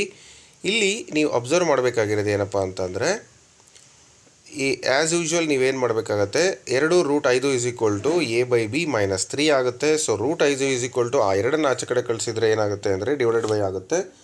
ಸೊ a - 3b/2b ಆಗುತ್ತೆ. ಇಲ್ಲಿ √5 ಅಂತಕ್ಕಂಥದ್ದು ಭಾಗಲಬ್ಧ ಸಂಖ್ಯೆ ಆಗಿರೋದಿಲ್ಲ, ಆದ್ದರಿಂದ ನಮ್ಮ ಊಹೆ ತಪ್ಪು. ಸೊ 3 + 2 √5 ಇದು ಒಂದು ಅಭಾಗಲಬ್ಧ ಸಂಖ್ಯೆ ಅಥವಾ ಇರ್ಯಾಷನಲ್ ನಂಬರ್ ಅಂತ ನಾವು ಹೇಳ್ಬೋದು. Okay, in the same pattern we are solving the 49 question also. ಇದೇ ಥರನೇ 49ನೇ ಪ್ರಶ್ನೆನೂ ನೀವು ಉತ್ತರವನ್ನು ಬರಿಬಹುದು. ಅಬ್ಸಲ್ಯೂಟ್ಲಿ ಎಸ್, ಕರೆಕ್ಟ್ ನೀವು ಹೇಳ್ತಾ ಇರೋದು. ಎಲ್ಲವೂ ಕೂಡ ಇದೇ ಪ್ಯಾಟರ್ನಲ್ಲಿ ನಾವು ಬರೆದು ಅಭ್ಯಾಸವನ್ನು ಮಾಡೋಣ. Go to the question number 50. 50ನೇ ಪ್ರಶ್ನೆಗೆ ಹೋಗೋಣ ಈಗ. 50ನೇ ಪ್ರಶ್ನೆಯನ್ನು ನೀವು ಅಭ್ಯಾಸ ಮಾಡುವಾಗ ಅಬ್ಸರ್ವ್ ಮಾಡಿ ಪ್ರಶ್ನೆ ಏನಿದೆ ಅಂತಕ್ಕಂಥದ್ದನ್ನು. ಒಂದು ಪ್ರಶ್ನೆ ಈ ಥರ ಇದೆ. ಒಂದು ಕ್ರೀಡಾಂಗಣದ ಸುತ್ತಲೂ ವೃತ್ತಾಕಾರದ ಮಾರ್ಗವಿದೆ. ಓಕೆ ಇರಲಿ, ನೋ ಇಶ್ಯೂ. ಒಂದು ವೃತ್ತಾಕಾರದ ಮಾರ್ಗವನ್ನು ಹಾಕೊಂಡ್ಬಿಡೋಣ ನಾವು ಕೂಡ. ಓಕೆ, ಒಂದು ಕ್ರೀಡಾಂಗಣದ ಸುತ್ತಲೂ ವೃತ್ತಾಕಾರದ ಮಾರ್ಗವಿದೆ. ಎಯು ಕ್ರೀಡಾಂಗಣದ ಒಂದು ಸುತ್ತನ್ನು ಪೂರ್ಣಗೊಳಿಸಲು 18 ನಿಮಿಷವನ್ನು ತೆಗೆದುಕೊಂಡರೆ, ಅಂದರೆ ಕ್ರೀಡಾಂಗಣದ ಸುತ್ತ ಒಂದು ಮಾರ್ಗ ಇದೆಯಂತೆ. ಸೊ ಎಸ್, ಅಫ್ಕೋರ್ಸ್ ಈ ಥರ ಇರ್ಬೋದು. ಇಲ್ಲಿ ಇದು ಓಡಾಡೋವಂಥ ಒಂದು ಪಾತ್. ಓಕೆನಾ? ಸೊ ಆ ಪಾತನ್ನು ನಾನು ಗ್ರೀನಲ್ಲಿ ತೋರಿಸ್ತೀನಿ. ಇದು ಡಾಟ್ ಲೈನಲ್ಲಿ ಬರೆದು ತೋರಿಸ್ತಾ ಇದ್ದೀನಿ. ಇಲ್ಲಿ ಏನಾಗಿದೆ ಅಂದರೆ ಒಂದು ವೃತ್ತಾಕಾರದ ಪಥ ಇದೆ. ಆ ಪಥದಲ್ಲಿ ಏನಾಗಿದೆ ಅಂದರೆ ಎ ಅಂತಕ್ಕಂಥವರು ಒಂದು ಸುತ್ತನ್ನು ಪೂರ್ಣಗೊಳಿಸಲಿಕ್ಕೆ 18 ನಿಮಿಷ ತೆಗೆದುಕೊಳ್ಳುತ್ತಾರೆ. ಬಿ ಯು ಅದೇ ಸುತ್ತನ್ನು ಪೂರ್ಣಗೊಳಿಸಲಿಕ್ಕೆ 24 ನಿಮಿಷ ಅವರು ತೆಗೆದುಕೊಳ್ತಾರೆ. ಹಾಗಾದರೆ ಅವರು ಒಂದೇ ಒಂದು ಬಿಂದುವಿನಲ್ಲಿ ಏಕಕಾಲದಲ್ಲಿ ಆರಂಭಿಸಿ ಏಕಮುಖವಾಗಿ ಚಲಿಸಿದರೆ ಎಷ್ಟು ನಿಮಿಷಗಳ ನಂತರ ಅವರು ಮತ್ತೆ ಒಂದು ಕಡೆ ಬಂದು ನಿಲ್ತಾರೆ ಅಂತ ಒಂದು ಪ್ರಶ್ನೆಯನ್ನು ಕೇಳಿದ್ದಾರೆ. ಹಾಗಾದರೆ 18-24 ನಿಮಿಷಗಳನ್ನು ನಾವು ಏನು ಮಾಡಬೇಕು, ಹೇಗೆ ಇದನ್ನು ಬರ್ಕೋಬೇಕು? ನಮ್ಗೆ ಡೌಟ್ ಬರುತ್ತೆ ಅಲ್ವಾ? ಎಸ್, ಅವರು ಪುನಃ ಆರಂಭಿಕ ಬಿಂದುವಿನಲ್ಲಿ ಸಂಧಿಸುತ್ತಾರೆ. ಎಷ್ಟು ನಿಮಿಷಗಳ ನಂತರ ಅವರು ಮತ್ತೆ ಆರಂಭಿಕ ಬಿಂದುವಿಗೆ ಬಂದು ಸಂಧಿಸ್ತಾರೆ? ಈ ಥರದ ಪ್ರಶ್ನೆಗಳು ಎಕ್ಸಾಮಿನೇಷನಲ್ಲಿ ಬಂದೇ ಬರುತ್ತೆ. ನೀವು ಅನುಮಾನನೇ ಇಟ್ಕೋಬೇಡಿ. ನೀವು ಅವಾಗಲ್ಲಿ ಎಕ್ಸಾಮಿನೇಷನಲ್ಲಿ ಒದ್ದಾಡೋದು ಯಾಕೆ? ಸೊ ಈಗ ನೋಡಿ, ನಾವು ಹೇಳುವಾಗ ಏನನ್ಸುತ್ತೆ, ಅಯ್ಯೋ ಇದೇನು ಬಿಡು ಮಹಾ, ಇದೇನು ಬರುತ್ತೆ ಬಿಡು, ಏನು ಮಹಾ ಅಂತ ಏನು ಅಂದ್ಕೊಂಡಿರ್ತೀವಲ್ಲ ಅವೇ ಕೈ ಕೊಡೋದು. ಸೊ ಯಾವ ಥರ ಕೈ ಕೊಟ್ಟಿರ್ತವೆ? ಸೊ ನಿಮ್ಗೆ ಗೊತ್ತು, ಅಬ್ಸಲ್ಯೂಟ್ಲಿ ನಾನು ಅದನ್ನು ಫೇಸ್ ಮಾಡಿದ್ದೀನಿ. ಇದೇ ಥರ ಬೇರೆ ಬೇರೆ ಮೊರಾರ್ಜಿ ದೇಸಾಯಿ ಕ್ವಶನ್ ಪೇಪರ್ಗಳಲ್ಲೂ ಕೂಡ ನಾನು ಸಾಲ್ವ್ ಮಾಡ್ಬೇಕಾದ್ರೆ ನೋಡಿದ್ದೀನಿ. ಅಲ್ಲೂ ಕೂಡ ಇದೇ ಥರ ಮಕ್ಕಳಿಗೆ ಪ್ರಶ್ನೆ ಕೊಟ್ಟಿದ್ದೆ. ಒಂದು ಚರ್ಚಿನ ಗಂಟೆ ಇಷ್ಟು ನಿಮಿಷಕ್ಕೆ ಹೊಡೆಯುತ್ತೆ, ಮತ್ತೊಂದು ಗಂಟೆ ಎಷ್ಟು ನಿಮಿಷಕ್ಕೆ, ಇನ್ನೊಂದು ಗಂಟೆ ಎಷ್ಟು ನಿಮಿಷಕ್ಕೆ, ಒಟ್ಟಿಗೆ ಯಾವಾಗ ಹೊಡಿತವೆ, ಈ ಥರ ಎಲ್ಲ ಒಂದು ಪ್ರಶ್ನೆಗಳನ್ನು ನಾನು ನೋಡಿದ್ದೀನಿ. ಅಂಥ ಟೈಮ್ನಲ್ಲೂ ಕೂಡ ನಾವು ಈ ಥರ ಪ್ರಶ್ನೆಗಳನ್ನು ಸಾಲ್ವ್ ಮಾಡಬೇಕಾದ್ರೆ ಕೇವಲ ನೆನಪಿರಲಿ LCM ಅನ್ನು ಕಂಡುಹಿಡಿಬೇಕು. ಸೊ ಹಾಗಾದರೆ ಯಾವುದಕ್ಕೆ LCM ಕಂಡುಹಿಡಿಬೇಕು? 18 ನಿಮಿಷ ಮತ್ತು 12 ನಿಮಿಷ. ಸೊ ಇವೆರಡಕ್ಕೂ ಏನು ಮಾಡಬೇಕು? LCM ಅನ್ನು ನಾವು ಕಂಡುಹಿಡಿಬೇಕು. 18 ಮತ್ತು 12 ನಾವು ಅವಿಭಾಜ್ಯ ಅಪವರ್ತನಗಳಾಗಿ ಬರೆದಾಗ 2 × 3 × 3 ಬರುತ್ತೆ = 2 × 2 3 ಅದೇ ಥರ 12 2 × 2 × 3 ಬರುತ್ತೆ 2 2 × 3 ಆಗುತ್ತೆ. ಇವೆರಡರಲ್ಲಿ ನಾವು ಕಾಮನ್ ಇರೋದನ್ನು ಮೊದಲು ಬರೆದು ಆನಂತರ ಒಟ್ಟಿಗೆ ಎಲ್ಲವನ್ನು ರಿಮೈನಿಂಗ್ ಬರೆದಾಗ 2 2 × 3 2 ಸೊ 36 ಆಗುತ್ತೆ. ಅಂದರೆ 4 ಇಲ್ಲಿ 9 4 9 36 ಅಂತಕ್ಕಂಥದ್ದು ನಿಮಿಷಗಳು. ಆದ್ದರಿಂದ ಪುನಃ 36 ನಿಮಿಷಗಳು ನಂತರ ಆರಂಭಿಕ ಬಿಂದುವಿನಲ್ಲಿ ಅವ್ರು ಏನು ಮಾಡ್ತಾರೆ ಅಂದರೆ ಸಂಧಿಸ್ತಾರೆ ಅಂತಕ್ಕಂಥದ್ದು ಸರಿಯಾದ ಉತ್ತರ. ರೈಟ್.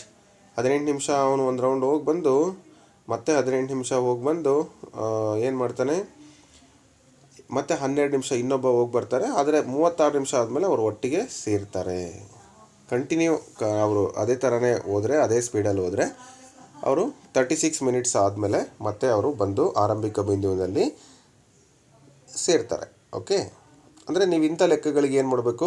LCM ಅನ್ನು ಕಂಡುಹಿಡಬೇಕಾ? ಹೌದು ಗೀತಾ ಅವರೇ, ಕರೆಕ್ಟ್. ನೀವು ಕಮೆಂಟಲ್ಲಿ ಕೇಳ್ತಾ ಇದ್ದೀರಿ. ನೀವು ಹೇಳ್ದಂಗೆ ಇಂಥ ಪ್ರಾಬ್ಲಮ್ಗಳು ಪರೀಕ್ಷೆಯಲ್ಲಿ ಭಾಳ ಬರುತ್ತೆ. ನೀವು ಇಂದಿನ ಪರೀಕ್ಷೆಯಲ್ಲಿ ಏನು ತಪ್ಪು ಮಾಡಿದ್ರಿ ಅದನ್ನು ಮುಂದಿನ ಪರೀಕ್ಷೆಯಲ್ಲಿ ಮಾಡಬೇಡಿ. ಓಕೆನಾ? ಕೇಳ್ತಾ ಇದ್ದೀರಲ್ಲ, ಆದರೆ ಫೋನ್ ನಂಬರ್ಗೆ ವಾಟ್ಸಪ್ನಲ್ಲಿ ನೀವು ವಾಯ್ಸನ್ನು ಕಳಿಸ್ಬೇಕಷ್ಟೇ. ಫೋನ್ ನಂಬರ್ ಬಂದು 8123441226 ಈ ನಂಬರ್ಗೆ ವಾಟ್ಸಪ್ ಮೆಸೇಜನ್ನು ಮಾಡ್ಬೋದು. ಸೊ ನೀವು ವಾಯ್ಸ್ ಮೆಸೇಜ್ ಕಳಿಸಿದ್ರಿ ಬೆಟರ್, ನಾನು ಆನ್ಸರನ್ನು ಮಾಡಲಿಕ್ಕೆ ಈಸಿ ಆಗುತ್ತೆ. ನನಗೂ ಗೊತ್ತಿರೋದನ್ನು ನಾನು ನಿಮಗೆ ವಾಯ್ಸಲ್ಲಿ ಅಥವಾ ಟೈಪ್ ಮಾಡಿ ಕಳಿಸ್ಕೊಡ್ತೀನಿ. ಓಕೆ, ಅದೇ ಥರ ನಿಮಗೆ 10th ಸ್ಟ್ಯಾಂಡರ್ಡ್ ಎಲ್ಲ ಸಿಲೆಬಸ್ ಬೇಕು ಅಂದರೆ ನಮ್ಮ ಆ್ಯಪನ್ನು TM ಲರ್ನಿಂಗ್ ಸೆಂಟರ್ ಆ್ಯಪನ್ನು ಡೌನ್ಲೋಡ್ ಮಾಡಿಕೊಂಡು ಅದರಲ್ಲಿ ಮ್ಯಾಥಮೆಟಿಕ್ಸನ್ನು ಕೋರ್ಸ್ ಇದೆ, ಜಾಯ್ನ್ ಆಗ್ಬೋದು. ಜಸ್ಟ್ 500 ಸಮಥಿಂಗ್ ಇದೆ ಅದು. ಸೊ 500 ರುಪೀಸಲ್ಲಿ 1 ಇಯರ್ ಇರುತ್ತೆ. ನೀವು ಯಾವಾಗ ಫ್ರೀ ಇರ್ತೀರೋ ಅವಾಗೆಲ್ಲ ಆಕ್ಸೆಸ್ ಮಾಡಿ ನೋಡ್ಬೋದು. ಓಕೆ, ನೋ ವರೀಸ್, ನೀವು ಆರಾಮಾಗಿ ಮಾಡ್ಬೋದು. ನಿಮ್ಮ ಸ್ನೇಹಿತರು ನೀವೆಲ್ಲ ಒಂದೇ ಕಡೆ ಇದ್ದೀರಿ ಅಂದರೆ ಒಂದು 5 ಜನ ನೀವು ಅದನ್ನು ಶೇರ್ ಮಾಡಿ ನೋಡ್ತೀರಾ ಅಂದರೆ 5 ಜನಕ್ಕೆ 100 ರೂಪಾಯಿ ಬೀಳುತ್ತೆ 1 ಇಯರ್ಗೆ. ₹500 ಅಷ್ಟೇ. So 10th standard mathematics complete holding ಬರುತ್ತೆ. ಯಾರೆಲ್ಲ PSTR ಎಕ್ಸಾಮಿಗೆ ಬರಿತಾ ಇದ್ರಿ 1 to 5ಗೆ, ಅಥವಾ ಯಾರೆಲ್ಲ GPSTR ಬರಿತಾ ಇದ್ದೀರಿ, ಯಾರೆಲ್ಲ HSTR ಬರಿತಾ ಇದ್ದೀರಿ, ಅವ್ರು 10th ಸಿಲೆಬಸ್ ಬೇಕೇ ಬೇಕಲ್ಲ. ಸೊ 10th ಸಿಲೆಬಸ್ನ ಎಷ್ಟು ಅಂತ ನೀವು ಹುಡುಕಾಡೋಕ್ಕಾಗತ್ತೆ. ಸೊ ಈ ರೀತಿಯಾಗಿ ನೀವು ಅಭ್ಯಾಸ ಮಾಡಿದ್ರೆ ಒಂದು ಡೈಜೆಸ್ಟ್ ತೊಗೊಂಡ್ರೂ ಹೋಗುತ್ತೆ. ನಾನು ಅದನ್ನು ಮಾಡಿಲ್ಲ, ಬಟ್ ಬೇರೆಯವರು ಇಂಗ್ಲೀಷ್ ಮೀಡಿಯಮ್ನಲ್ಲಿ ಆ ಕೋರ್ಸ್ ಇದೆ. If you are interested you can take. Yes, ನಮ್ಮ ಬಲವಂತ ಇಲ್ಲ, ನಿಮ್ಗೆ ಯಾರಿಗೆ ಇಷ್ಟ ಇದೆ ಅವರು ಅದನ್ನು ಬೈ ಮಾಡ್ಬೋದು. ಓಕೆ, ಆ್ಯಪಲ್ಲೇ ಇರುತ್ತೆ. TM ಲರ್ನಿಂಗ್ ಸೆಂಟರ್ ಆ್ಯಪು ಪ್ಲೇಸ್ಟೋರಲ್ಲಿ ಅದೇ ಆ್ಯಪನ್ನು ಡೌನ್ಲೋಡ್ ಮಾಡಿಕೊಂಡು ಅಲ್ಲಿ ನೀವು ಕೋರ್ಸನ್ನು ಹುಡುಕಾಡಿ ಸರ್ಚ್ ಮಾಡಿದ್ರೆ ಸಿಗುತ್ತೆ. ಸೊ ಮುಂದಿನ ಪ್ರಶ್ನೆ ನೋಡಿ.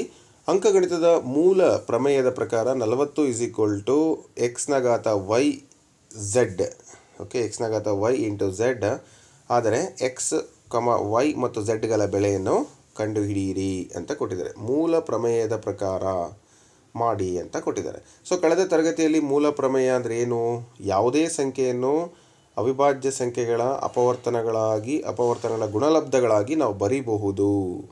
ಸೊ ಇದನ್ನು ನೀವು ಅಪವರ್ತನ ಕ್ರಮವನ್ನು ಮಾಡಿ ನಂತರ ನಿಮಗೆ ಆ್ಯಸ್ ಇಟ್ ಈಸ್ ಉತ್ತರ ಸಿಕ್ಕೋಗುತ್ತೆ. ಸೊ ನಾನಿಲ್ಲಿ ಆಲ್ರೆಡಿ ಆನ್ಸರನ್ನು ಮಾಡಿದ್ದೀನಿ. 40ಅನ್ನು 2 2 4, 2 20, 2 10, 5 5 ಮತ್ತು 2 5. ಸೊ 2ರ ಘಾತ ಎಷ್ಟಾಯಿತು ಅಂದರೆ 3 ಇಂಟು 5ರ ಘಾತ ಎಷ್ಟಾಯಿತು ಅಂದರೆ 1.